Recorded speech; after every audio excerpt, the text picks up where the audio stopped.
The poem of the man God. Preparation for the Passion. Chapter 551. Jesus respects the precept of love more than the Sabbatic law. 11th of January, 1947. The 10 apostles, tired and covered in dust, have come back to the house. When the woman greets them opening the door, they ask her at once, "Where is the master?"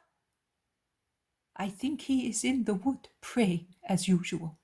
He went out very early this morning and has not come back yet." "And has no one gone to look for him? What are those two doing?" shouts Peter excitedly. "Don't become impatient, man. He is as safe among us as he would be in his mother's house." "Safe? Of course. Do you remember the Baptist? Was he safe?" "He was not, because he could not read the hearts of those who spoke to him. But if the Most High allowed that for the Baptist, he will certainly not allow it for his Messiah. You must believe that more than I do, as I am a woman and a Samaritan." "Mary's right. But where did he go exactly?" "I don't know. At times he goes one way, at times he goes another. At times he is all alone, at times with children who are so fond of him. He teaches them how to pray by seeing God in everything. He is probably alone today, because he did not come back at midday. When the children are with him, he always comes back, because they are little birds who want to be fed at the right time," says the old woman, smiling, as she perhaps remembers her 10 children. And then she sighs, because joys and sorrows are in all the memories of one's life. "And Judas and John, where are they?" "Judas has gone to the fountain, John to get firewood. I have none left, as I finished it all, washing all your clothes, to let you have them clean when you depart." "May God reward you, Mother. We're making you work hard," says Thomas, laying his hand on her thin, bent shoulder, as if he wished to caress her. "Oh, it is not hard work. I feel as if I had my children again," she says, smiling again, as tears begin to shine in her hollow eyes. John comes in bent under a huge bundle of sticks, and the rather dark corridor seems to brighten up as he enters it. I have always noticed the brilliance that seems to light up wherever John is. His childish smile that is so sweet and candid. His limpid eyes that smile like a beautiful April sky.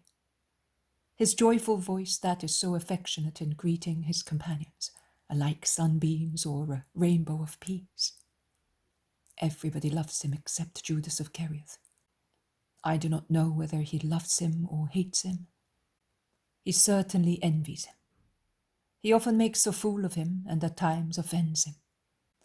But Judas, for the time being, is not here. They help him to lay down his load, and they ask him where Jesus may be. John also becomes somewhat frightened at the delay.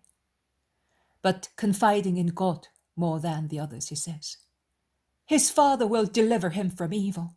We must believe in the Lord." And he adds, "But come, you are tired and covered in dust.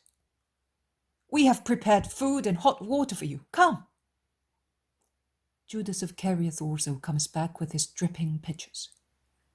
"Peace to you. Have you had a good trip?" he asks, but there is no kindness in his voice. It is mingled with mockery and discontent. "Yes, we began from the Decapolis." "Because you were afraid of being pelted with stones or of being contaminated?" asks the Iscariot, ironically. We were afraid of neither. We did it out of prudence as beginners. And the proposal was made by me, who, I do not wish to reproach you for anything, have grown hoary over parchments, says Bartholomew. Judas does not reply. He leaves the kitchen where the apostles, who have just come back, refresh themselves with what has been prepared. Peter looks at the Iscariot depart and shakes his head. But he does not say anything. Thaddeus instead plucks at John's sleeves and asks, "How did he behave these past days? Always so cross? Be frank." "I'm always sincere, Judas, but I can assure you that he caused no trouble. The master is almost always isolated. I stayed with the old mother who is so kind, and I listen to those who come to speak to the master, and then I tell him. Judas instead goes about the village. He has made some friends. What can we do? He is just like that. He cannot live tranquilly, as we would do."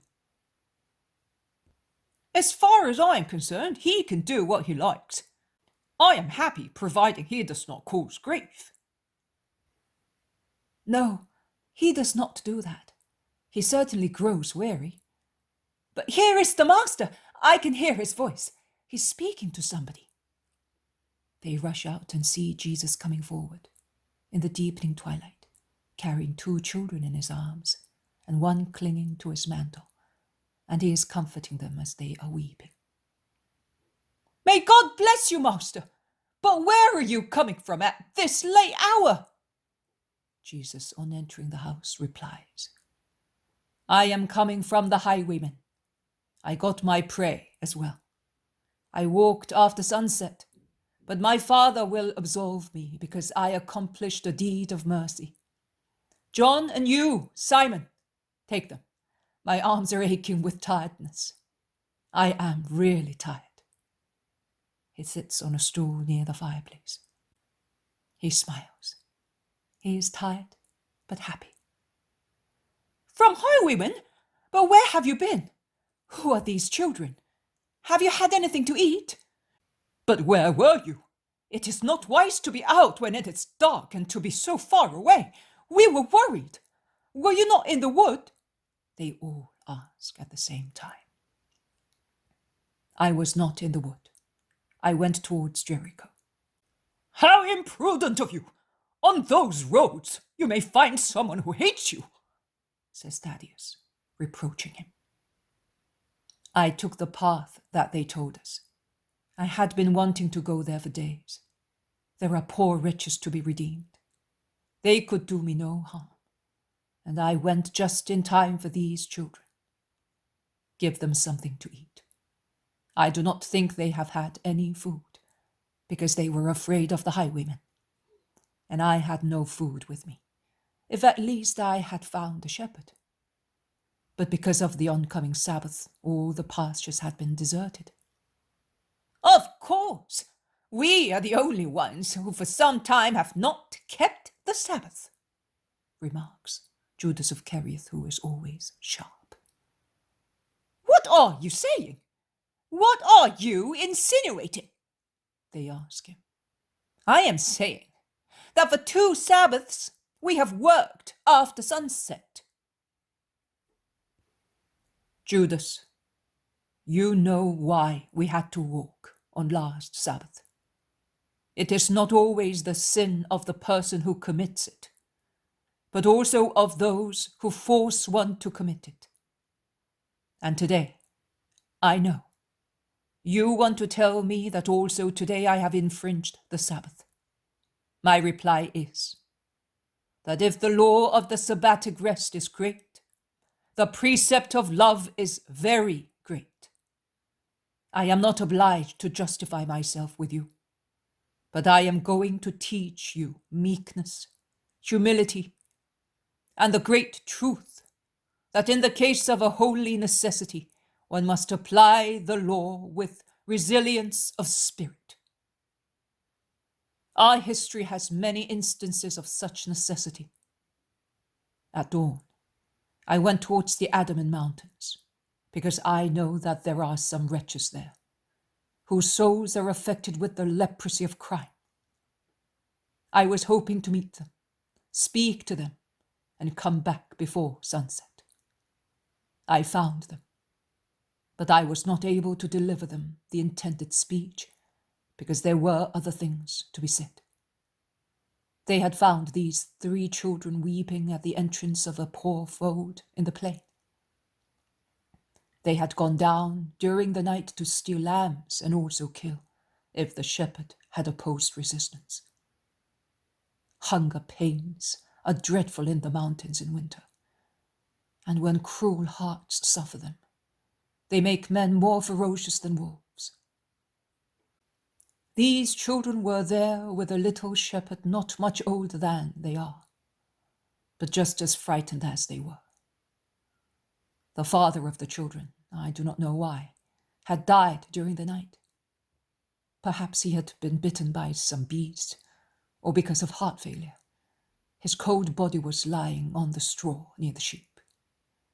The oldest son, who was sleeping beside him, became aware of it. So the highwaymen, instead of making a massacre, found a dead man and 4 weeping children. They left the dead man and drove away the sheep and the little shepherd. And as even the most wicked people there felt piety hard to be beaten, they took also the children. I found them while they were consulting one another on what to do. The more ferocious ones wanted to kill the 10-year-old boy who was a dangerous witness of their theft and refuge. The less fierce ones wanted to send him away after threatening him, and they intended to keep the flock. They all wanted to keep the little ones. To do what? Have they no family? Their mother is dead. That is why the father had taken them with him to the winter pastures, and he was now going back to his own lonely home, crossing these mountains. Could I have left the little ones to the highwaymen to bring them up like themselves? I spoke to them. In all truth, I tell you that they understood me more than many other people. So much so that they left the little ones with me, and tomorrow they will take the little shepherd to the road of Shechem, because the brothers of the children's mother live in that part of the country. In the meantime, I accepted the children. I shall keep them until their relatives arrive. And you flatter yourself that the highwaymen, says Iscariot, and he laughs. I am sure that they will not hurt the little shepherd in the least. They are wretches. We must not judge why they are such, but we must try to save them. A good deed may be the beginning of their salvation. Jesus bends his head, absorbed in I wonder what thought. The apostles and the old woman speak to one another, pitying the frightened children, whom they do their best to comfort. Jesus raises his head when the youngest one, a brunette, hardly 3 years old, begins to weep, and he says to James, who in vain busies himself to give the child some milk, "Give me the boy, and go and get my bag." And he smiles as the little one calms down on his knees and greedily drinks the milk that he had previously refused. The others, who are a little older, eat the soup placed before them, but tears stream from their eyes. dear me, how much misery! Now, it is fair that we should suffer, but innocent children, says Peter, who cannot bear to see children suffer. You are a sinner, Simon. You are reproaching God, points out the Iscariot. I may be a sinner, but I am not reproaching God. I am only saying, Master, why must children suffer? They have not committed any sin. Everybody has sins, at least the original one, says the Iscariot. Peter does not reply to him. He awaits Jesus' reply. And Jesus, who is lulling to sleep the child now sated and drowsy, replies, Simon, sorrow is the consequence of sin. All right. So, after you have removed sin, children will no longer suffer. They will still suffer. Do not be scandalized, Simon. Sorrow and death will always be on the earth. Also the purest people suffer and will suffer. Nay, they are the ones who will suffer on behalf of everybody. The victims propitiatory to the Lord. But why? I do not understand. There are many things that you do not understand on the earth. You must at least believe that they are wanted by the perfect love. And when grace restored to men makes the holiest men know the hidden truths, then one will see the holiest people wish to be victims, because they will have understood the power of sorrow. The child has fallen asleep. Mary, will you take him with you? Certainly, Master, we say. A frightened child sleeps little and weeps much, and a bird without nest needs a motherly wing. My bed is a very large one, now that I am its only occupant. I will put the children in it and watch over them. These other ones are also about to fall asleep and forget their sorrow. Come, let us put them to bed. She picks up the little one from Jesus' lap and she goes out, followed by Peter and Philip, as James of Zebedee comes back with Jesus' bag. Jesus opens it and rummages in it. He pulls out a heavy tunic. He unfolds it and examines its width. He is not satisfied. He looks for the mantle of the same dark shade as the tunic. He puts them aside, closes the bag, and hands it back to James. Peter comes back with Philip. The old woman has remained with the 3 children, and Peter sees at once the garments unfolded and laid aside, and he asks, Are you going to change their clothes, Master? Tired as you are, a hot bath should refresh you. There is hot water, and we will warm your clothes. Then we shall have supper and go to bed. This story of the poor children has moved me deeply. Jesus smiles, but he does not make any remark on the matter. He only says, Let us praise the Lord who has led me here in time to save the innocent children. He then becomes silent, as he is obviously tired. The old woman comes back with the children's garments. They should be changed. They are torn and dirty. But I no longer have my children's garments to replace them. I will wash them tomorrow. No, Mother. When the Sabbath is over, you will make 3 small garments out of mine. But Lord, do you realize that you have only 3 tunics left? If you give one away, what will you be left with? Lazarus is not here, as when you gave your mantle to the leprous woman, says Peter. Never mind. There will be 2 left, and they are too many for the Son of Man. Take this, Mary. Tomorrow at sunset you will begin your work, and the persecuted one will rejoice in helping the poor whose worries he understands.